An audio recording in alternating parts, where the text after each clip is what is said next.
In our current world of media, one in which the oversaturation of superhero sludge is a strong understatement, it's hard to remember the value of superhero stories. There's more than one, obviously, but to me, superheroes and superpowers are at their best when exaggerating normal human things until they become inhuman, and by doing that, shedding light on some wider, near universal human experiences. The most classic example of this tendency is one of the most classic superheroes, Spider-Man. Bodily changes you feel like you have to hide, new responsibilities that are overwhelming, an increasingly strained relationship with caretakers and authority figures as you start hiding more and more from them. These are all normal teenage experiences, but by focusing on them, exaggerating them into epic and absurd conflicts, viewers and readers are able to paradoxically relate more and find more value in the story. There's a word for this sort of paradoxical nature of conflicting things coexisting and complementing each other. Dialectics. We will get into that a bit more later. Okay, so in this current landscape of superhero stories that have seemed to let go of their emotional core for the sake of spectacle, character crossovers, and CGI fights, there's one, semi-recent, I can't believe 2020 is almost 4 years ago now, series that is a bit of a return to form. I'm not okay with this. The show is an archetypal superhero origin story of sorts, adapted and renewed for the modern age. The basic summary is as basic as it gets for a superhero story. The protagonist is a girl with a dead parent. Anyway, my dad died last spring. And now everything's so different. Who finds out that she has superpowers and grapples with coming to terms with them, and then hiding them from others and using them responsibly. It's an extremely classic superhero origin story, and a very clear metaphor for puberty, just like our boy Peter Parker. Well, it is, until a couple episodes in at least, when our protagonist Sydney kisses her best friend at a party, and the superpower angle transitions into a clear metaphor for queerness and the closet and alienation from cishet hegemony. Immediately after the kiss, the moment her queerness is revealed to another person for the first time in an explosive and risky way, her superpowers are revealed to another person for the first time in an even more explosive and risky way.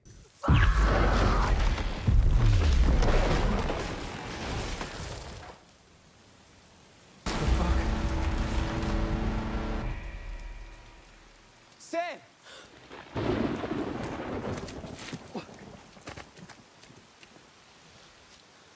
Well, you better keep this a secret, okay? Not a fucking word, got it?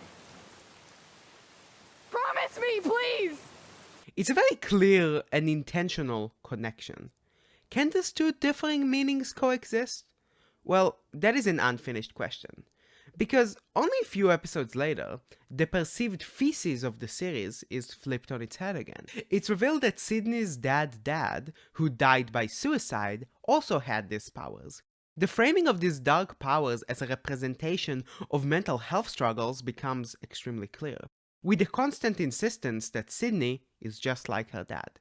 Each interpretation, all explicitly given by the text, changes the way we view the entire story and what it wants to tell us. How do we reconcile that? But I guess I really need to define my terms before we can go any further. Here's a short, good God please spare my soul, overview of dialectics. Part 1.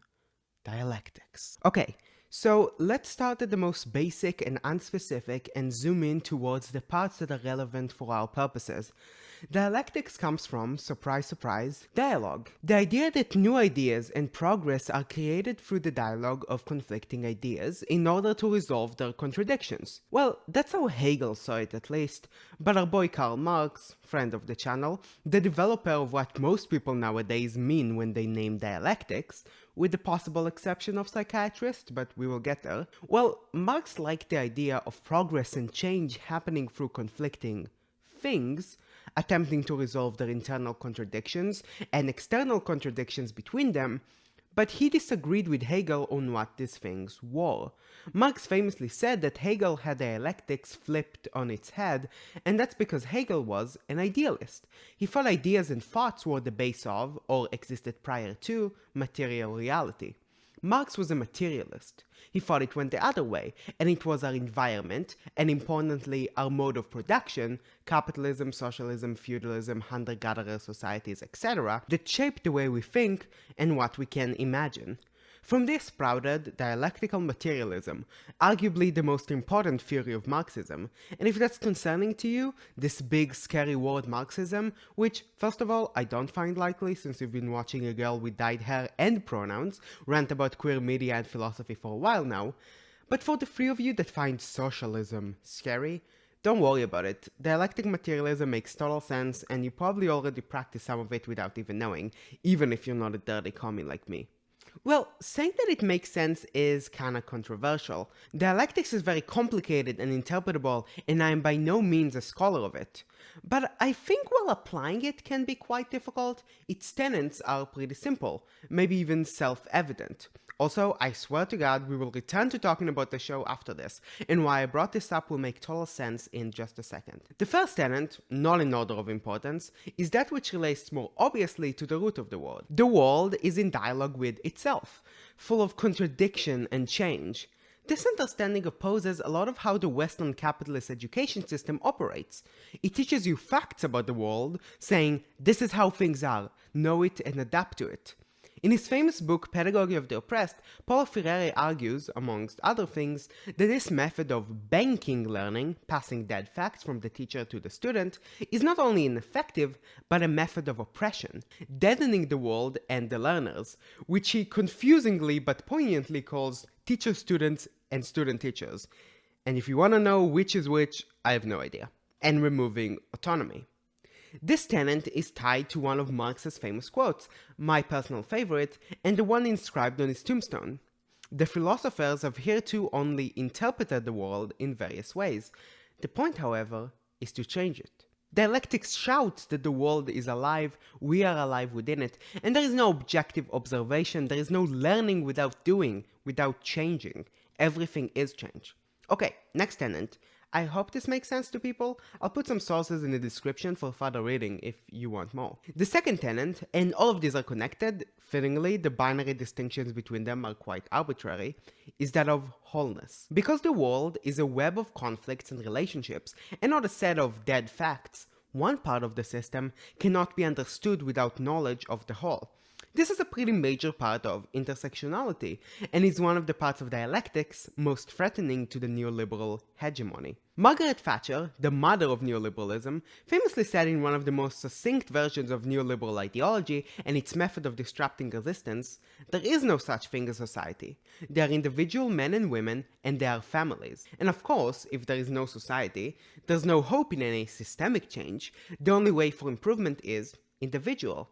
This ideology is perhaps most clearly seen in recent times through hustlers and dropshippers, people, overwhelmingly young men, who realize the system is broken, but instead of seeking to change it, they just seek to rise to the top by any means necessary. They see the system, capitalism in this instance, as a force of nature to be adapted to, not as a continually and systematically created thing.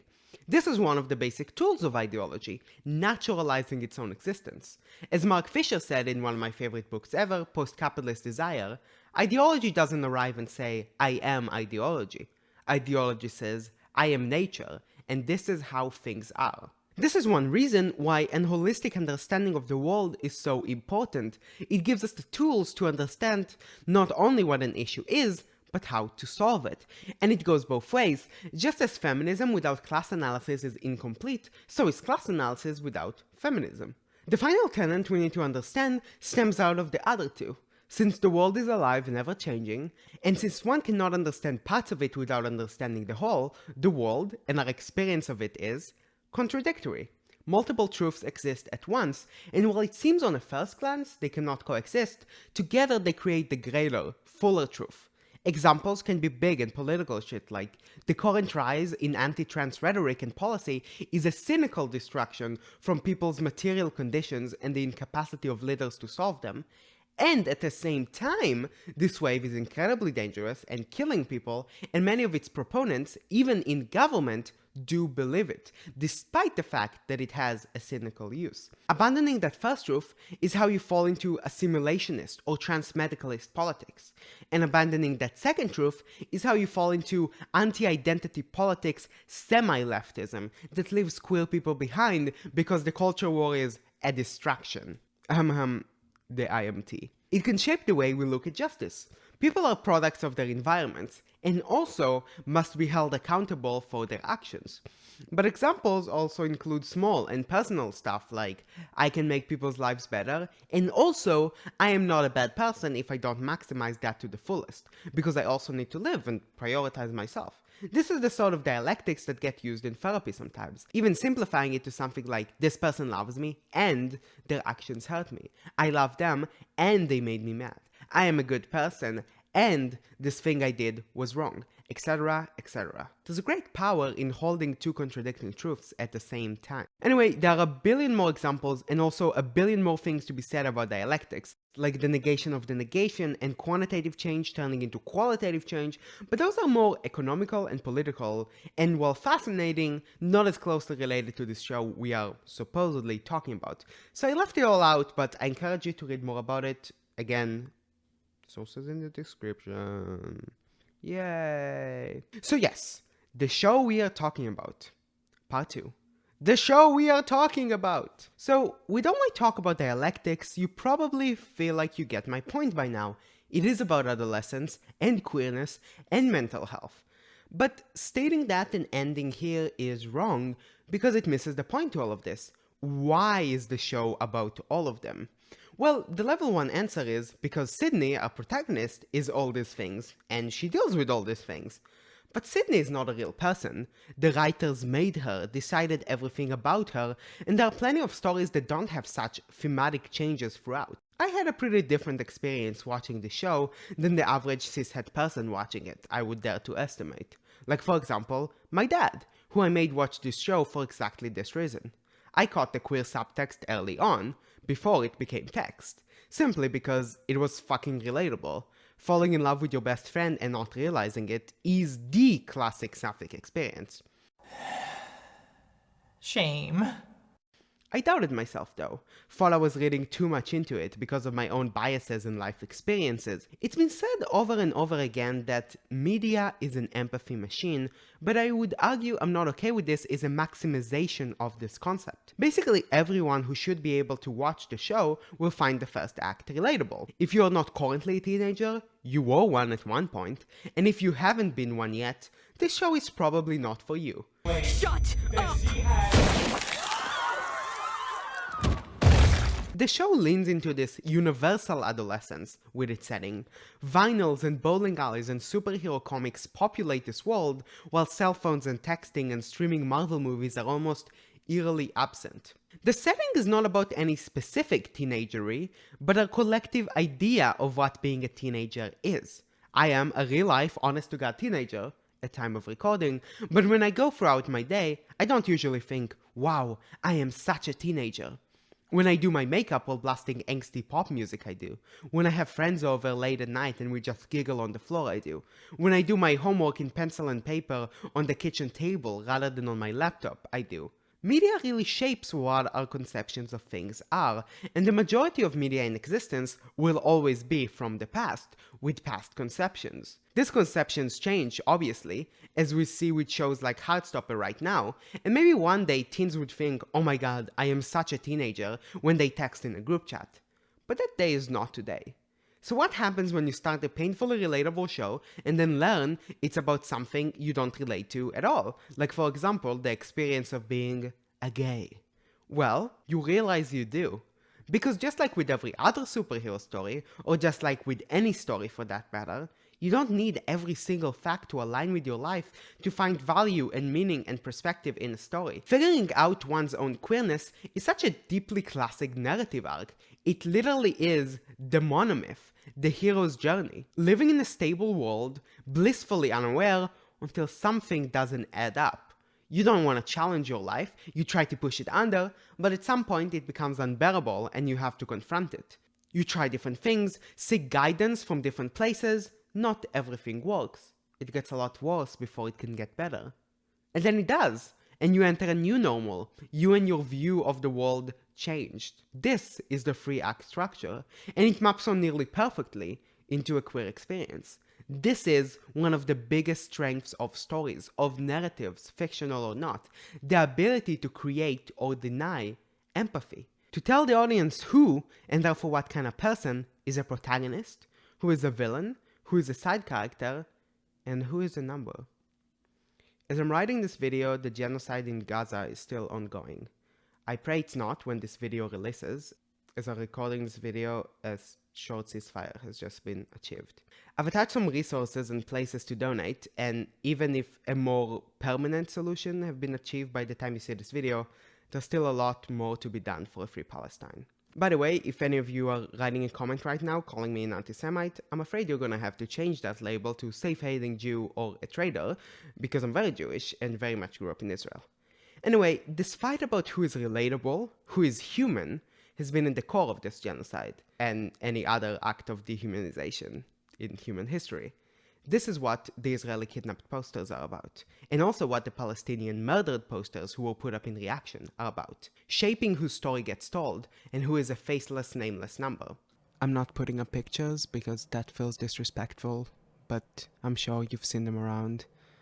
Also, something that I think isn't being said enough is that the hostage posters in Israel actually serve a very different purpose than they do here, and back in Israel, the people who are ripping them down are actually like conservative, fascist Israelis, because the people who are putting them up, who, you know, are often family members of the hostages, they want the hostages back, and they know that bombing Gaza, where the hostages are, is not gonna bring them back. You know, so far at least 60 hostages have died, according to some accounts, from Israel bombing Gaza while they are there.